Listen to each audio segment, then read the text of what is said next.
Hello my soul family, कैसे हैं आप सब। आज मैं आपके लिए बहुत इंटरेस्टिंग सी रीडिंग लेकर आई हूँ। आज मैं आपको बताने वाली हूँ कि आपके आसपास के लोग क्या सोच रहे हैं, उनकी लाइफ में क्या चल रहा है, आपके रिगार्डिंग उनके क्या थॉट्स हैं, क्या उनके मन में चल रहा है। तो काफ़ी इंटरेस्टिंग आज की ये रीडिंग रहने वाली है एंड आई होप आप सबको ये रीडिंग समझ आएगी, आपके लिए हेल्पफुल रहेगी।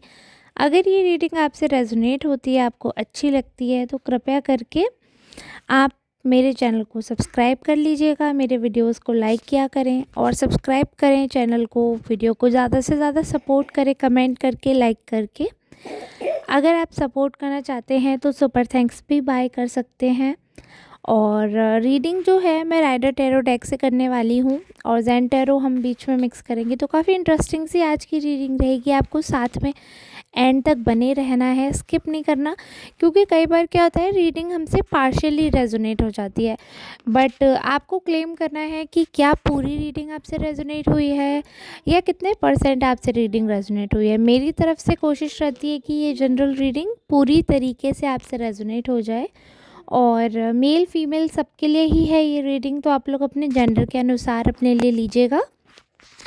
जिसको रेजोनेट हो जाती है, जिसको अपने सवालों के जवाब मिल जाते हैं तो बहुत अच्छा है, बट अगर कोई पर्सनल रीडिंग के लिए ऑप्ट करना चाहता है तो प्लीज़ आप लोग प्रेफर करिएगा न। जिनको भी पर्सनल रीडिंग की आवश्यकता है कृपया वही लोग इस नंबर पर संपर्क करें, आप व्हाट्सएप के थ्रू या आप चैटिंग उसके कॉल करके किसी भी प्रकार से आप पता कर सकते हैं कि चार्जेस क्या हैं पर्सनल रीडिंग के। तो चलिए ठीक है, अब हम रीडिंग स्टार्ट करते हैं। काफ़ी इंटरेस्टिंग सी जो आज की ये रीडिंग है उसके लिए कार्ड मैंने शफल कर लिए हैं, बहुत स्ट्रॉन्ग एनर्जी भी पिक करी है। तो आज एक चीज़ बहुत अच्छे से विजिबल है कि जो बातें हमारे इर्द गिर्द चलती रहती हैं, जो सामाजिक तौर से चीज़ें होती हैं, उन सामाजिक तौर से होने वाली चीज़ों में, उन सामाजिक तौर से चलने वाली चीज़ों में बहुत सारी ऐसी चीज़ें होती हैं जिनका हमें ध्यान रखना चाहिए। और अ, हम कई बार ध्यान रखते हैं, उसके बाद भी कई चीज़ें ऐसी होती हैं जो हमारे हाथ से निकलती चली जाती हैं या हमारे हाथ से बाहर हो जाती हैं, जिनको हम कई बार समझ नहीं पाते हैं और हमारे मुंह से या तो वैसी चीज़ें निकल जाती हैं, वैसी चीज़ें हो जाती हैं कि कुछ बातें आगे पीछे होने लगती हैं। बट एक चीज़ मैं आपको क्लियर बताना चाहूँगी कि आपके एंड से जब आप अपनी तरफ से जब सबका अच्छा चाहते हैं और उसके बाद भी चीज़ें आपके फेवर में नहीं रहती हैं, अपोजिट में हो जाती हैं, तो उनके पीछे कुछ ना कुछ बहुत अच्छा छुपा होता है, कुछ ना कुछ बहुत ही शानदार मैसेज छुपा होता है जो ईश्वर आपको देना चाहते हैं। और वो कॉन्टिन्यूसली यही फोकस करते हैं कि आप तक वो मैसेज पहुँचे, आप तक वो वार्तालाप पहुँचे। तो वो ऐसे चुनिंदा लोगों को आपके इर्द गिर्द कर देते हैं, ऐसे चुनिंदा लोग जो हैं उनसे आप घिरे रहते हैं कि कहीं ना कहीं आपको वो क्लैरिटी बनी ही रहती है। या तो लोग बातों के थ्रू बता देते हैं या तो लोग ऐसे कुछ एक्शन करेंगे कि आपको बता ही देंगे, आपको कुछ ना कुछ कह ही देंगे। तो यहाँ पे एक चीज़ मैं आपको क्लियर करना चाहती हूँ कि जब लोग आपके सुंदरता के बारे में बात कर रहे हैं, आपके अच्छे व्यक्तित्व के बारे में बात कर रहे हैं, तो वो ये तो बता ही रहे हैं साथ में कि आप सुंदर हैं, आप में ये अच्छाई है। साथ साथ वो ये भी दिखा देते हैं कि उनके संस्कारों में, उनके दृष्टिकोण में कितनी अच्छाई, कितनी सच्चाई है। क्योंकि आपके आसपास कुछ ऐसे लोग हैं जो अननेसेसरी आपको टारगेट करेंगे, अननेसेसरी आपको पीड़ा पहुंचाएंगे। उनका मंतव्य, उनका जो मेन फोकस है, उनका जो कंसर्न है वो सिर्फ एक ही है कि कैसे भी करके अगर कोई इंसान मोटिवेटेड है तो उसको डिमोटिवेट कर देना, अगर कोई इंसान खुश है तो उसको दुखी कैसे किया जा सकता है, अगर कोई डिसअपॉइंटेड है तो उसको और कैसे बिल्कुल ख़त्म होने वाली स्थिति में पहुंचाया जा सकता है। ऐसे लोगों से आप घिरे हुए हैं तो वो अननेसेसरी कमियां ही निकालते हैं। या जैसे ये भी दिख रहा है कि जैसे लाइफ में ना आप ऐसा रहा कि आपने कुछ जिम्मेदारियां पूरी नहीं कर पाई हैं। हर इंसान देखिए परफेक्ट नहीं होता है, कुछ ज़िम्मेदारियाँ आपके हाथ से छूट गईं कि आप वो उनको करने में सामाजिक तौर से आप उनको पूरा करने में सक्षम नहीं हुए, या सामाजिक तौर से लोगों को लग रहा है कि उतना परफेक्ट वे से आपने चीज़ें नहीं निभाई, नहीं हो पाई चीज़ें, या उतनी अच्छी नहीं उनको लगी, उतनी स्मूथली चीज़ें नहीं हुई। तो ऐसी स्थिति में क्या हुआ कि आपको टारगेट कर लिया गया।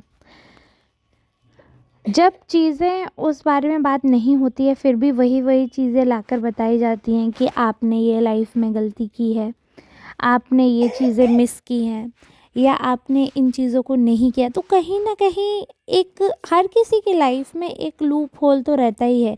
मतलब कहीं आप कितना भी भागोगे, कुछ ना कुछ तो छूट ही जाता है। कोई भी इंसान बिल्कुल प्रभु राम जी की तरह परफेक्ट तो नहीं हो सकता, एकदम परफेक्ट कि सारी चीज़ों में पारंगत हो, वो तो नहीं है। और इतने होने के बाद भी आपको पता ही है कितनी बातें बनी थी उस समय भी, जब प्रभु श्री राम धरती पर थे तब भी कितनी बातें बनी थी। तो अब तो इंसान रहते हैं जो साधारण इंसान है, जिनमें साक्षात जब प्रभु पर बातें उठ गई तो इंसानों की तो फिर क्या ही वैल्यू रह जाती है। उन पर बातें ना उठने का तो कोई सवाल ही नहीं है ना।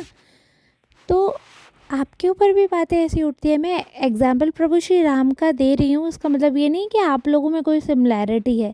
वो मैं सिर्फ आपको ये चीज़ बताने के लिए, ये चीज़ सिर्फ एहसास दिलाने के लिए कर रही हूँ कि जो लोग इतने परफेक्ट, जिनका जन्म ही सिर्फ मर्यादा को दिखाने के लिए कि एक इंसान को जीवन कैसे मर्यादित रूप में जीना चाहिए, वो दिखाने के लिए, उस चीज़ को साबित करने के लिए ही वो पूरी रची गई कहानी, पूरा जो है वो लिखा गया, वो पूरा लीला हुई।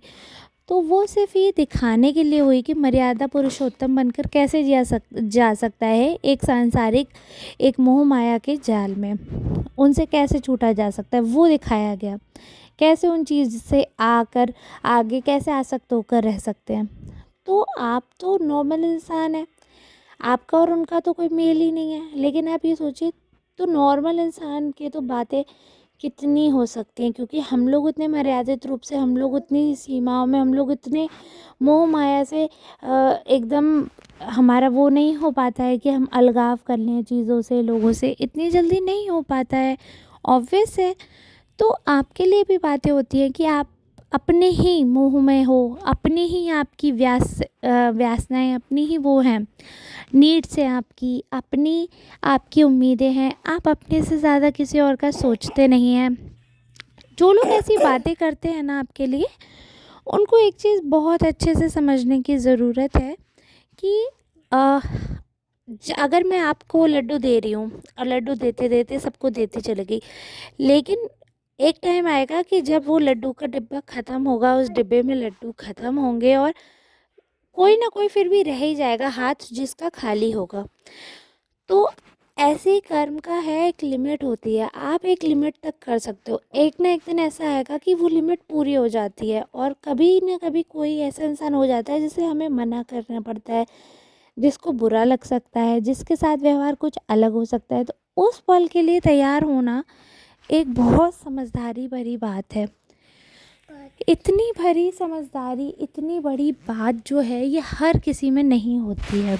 ये बात हर किसी में नहीं होती है, इस बात का मैं दावा कर रही हूँ, क्योंकि आपके लिए लोगों ने जिस हिसाब से सवाल उठाए हैं ना कि आप समझदारी वाली बातें नहीं करते हैं, आप बिल्कुल समझदारी नहीं दिखाते हैं, आप इमेच्योर हैं, आपको अपनी सुंदरता का इतना घमंड है कि आप कोई काम ही नहीं करना चाहते हैं, आपका किसी काम में दिल नहीं लगता, हर चीज़ में आप गिव अप कर देते हो, सिर्फ आपको अपनी ब्यूटी पे घमंड है और सुंदरता से तो खाया जा नहीं सकता।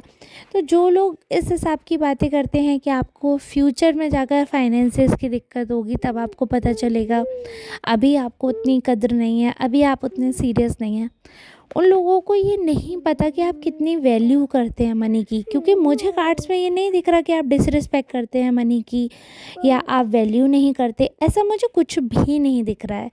इनफैक्ट मुझे तो एक चीज़ बिल्कुल क्लियर ये दिख रही है कि कहीं ना कहीं आप सबको मानते हैं, आप बहुत ज़्यादा सोचते हैं और एक बहुत पॉजिटिव तरीके से चलने वाले इंसान हैं। आप बिल्कुल भी बुरी तरीके से किसी के भी साथ नहीं करना चाहते, सबको लेकर चलते हैं। बट फिर भी आपके आसपास के कुछ लोग ऐसे हैं जिनका मुंह फूल जाता है आपके इतना करने के बाद। इसका मतलब तो ये क्लियर है ना कि उन्हें आपकी ब्यूटी से जेलसी है। आप में कमी नहीं है, वो अननेसेसरी कमी निकाल रहे हैं, अननेसेसरी ड्रामा क्रिएट कर रहे हैं ताकि कलेश हो, ताकि आपको बुरा लगे, ताकि आपको दुख हो और आप डिमोटिवेट हो जाओ। और जो कुछ लाइफ में आप पॉजिटिव सोच सकते हैं या जो उत्साह से जो आपकी एनर्जी बन सकती है, वो पूरी तरीके से ध्वस्त हो जाए, वो पूरी तरीके से नेगेटिव हो जाए, पूरी तरीके से तालमेल आपका बिगड़ जाए। ये बहुत स्ट्रॉन्ग रूप से मैं देख पा रही हूँ, बहुत एविडेंटली ये चीज़ें क्लियर रहती हैं, सामने रहती हैं। तो ऐसी चीज़ें देखकर फिर ये लगता है कि लोग दूसरे का मनोबल गिराने के लिए किसी भी हद तक जा सकते हैं। दूसरे का मनोबल डाउन हो, बस दूसरे की एनर्जी ख़राब हो, इसके लिए लोगों ने मतलब हर हद पार कर रखी है। वैसे तो मैं हर तरीके से लोगों का सपोर्ट करती हूँ, हर तरीके से सोचती हूँ, उनके पॉइंट ऑफ व्यू भी सोचने की कोशिश करती हूँ कि अगर कोई किसी के बारे में नेगेटिव बात सोच रहा है या कोई किसी से जल रहा है या कोई किसी की बुराई कर रहा है तो आखिर क्यों, दोनों पक्ष देखने चाहिए। बट कभी कभी मैं ये देखती हूँ कि लोग अकारण ही नफ़रत करते हैं, अकारण ही बुराइयाँ करते हैं। अब आप में से ही किसी की एनर्जी है, ये बिल्कुल अननेसेसरी है, मतलब बिना सिर पैर की बुराई कर रहे हैं जस्ट बिकॉज, इसलिए क्योंकि वो जेलस हैं, जस्ट बिकॉज उनको आपकी चीज़ें नहीं पसंद है, जस्ट बिकॉज वो शायद उतने ब्यूटीफुल नहीं है या उनके नज़र में जो ब्यूटी का मायना है वो आप पर ज़्यादा है, तो जिस वजह से वो कहीं ना कहीं अकारण जलन दिख रही है, जलन की भावना। देखिए, अब इसके दो कारण हो सकते हैं, या तो आप बहुत सुंदर हैं या तो आपका जो मतलब जो पहनावा ओढ़ावा है वो बहुत अच्छा है। शारीरिक रूप से आप स्वस्थ हो सकते हैं, आपका जो आपकी लंबाई चौड़ाई है वो अच्छी हो सकती है, हेल्थ अच्छी हो सकती है, आप एज से कम दिखते होंगे, है ना, थोड़े क्यूट या बच्चों टाइप के दिखते होंगे थोड़े, तो आप इतने स्मार्ट दिखते हैं जो कि वो नहीं है। हाँ बेटा, तो ये चीज़ है जो आज की रीडिंग में हमने देखा है। और अब now I have to quit this reading. Shiv बहुत अच्छा है, आपका आवाज़ सुन के लग ही रहा होगा, बस थोड़ी सी सर्दी हो गई है। मैं भी बहुत अच्छी हूँ। आप लोगों को रीडिंग अच्छी लगे तो प्लीज़ लाइक कर देना। बाय।